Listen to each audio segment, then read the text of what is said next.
Lecture du jour, lecture du jour, lecture du jour.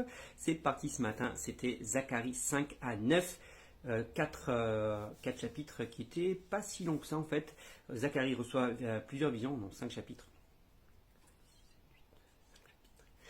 Zacharie reçoit plusieurs visions, certaines qui vont s'accomplir pour le peuple d'Israël assez rapidement et d'autres qui vont être un peu plus éloignées.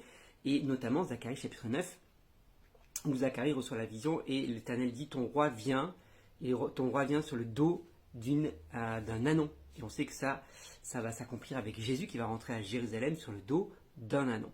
Mais c'est pas ça que je retiens ce matin. Moi, c'est dans le chapitre 7 et le chapitre 8. Il y a deux fois où l'Éternel prend la parole et va s'adresser directement à son peuple pour dire voilà, vous avez fait plein de jeûnes, vous avez pris des temps de jeûne, etc. Mais c'est pas à ça tellement que je prends plaisir parce que votre cœur n'était pas bon. Vous avez jeûné physiquement, mais finalement, c'était plus dans votre propre intérêt ou quoi que ce soit, mais pas avec le bon cœur. Ce que j'aime, et c'est ça que je retiens ce matin, c'est un message qui revient souvent, qui s'adresse au peuple d'Israël dans ce qu'ils ont fait. C'est bien sûr du regard à l'intention de notre cœur. Et il dit voilà vraiment ce que j'aime. Et ça fait écho à Isaïe quand il dit voilà le jeûne auquel je prends plaisir. C'est dans Isaïe 54, il me semble, de mémoire, à vérifier. Et il dit voilà ce que j'aime au final.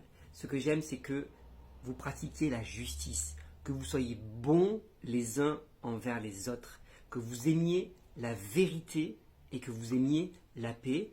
N'ayez pas de mauvaises intentions envers votre prochain. Waouh! Et tu te dis, toi, parfois, quand on lit les évangiles, on a l'impression que Jésus arrive avec un message nouveau. Aimez-vous les uns les autres, aime ton prochain comme toi-même, aimez vos ennemis. Tu as l'impression, parfois, tu dis, waouh, c'est révolutionnaire. Mais Dieu l'annonçait déjà dans l'Ancien Testament.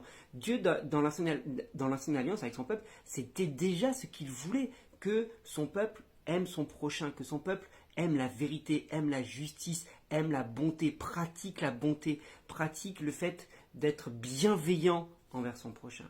Et je t'invite vraiment aussi, encore aujourd'hui, et c'est mon message pour toi ce matin, d'être un acteur de paix, d'être un vecteur de bonté dans ton travail, dans ton voisinage, dans ton quartier. Soit l'homme, soit la femme de paix, celle qui va apporter la bonté, celle qui va apporter l'amour. Parce que c'est ce que Dieu aime, c'est ce que Dieu veut, c'est le cœur de Dieu qui est là. La justice, la paix, l'amour, la bonté, la bienveillance. Sois béni, encouragé, et on met ça en pratique.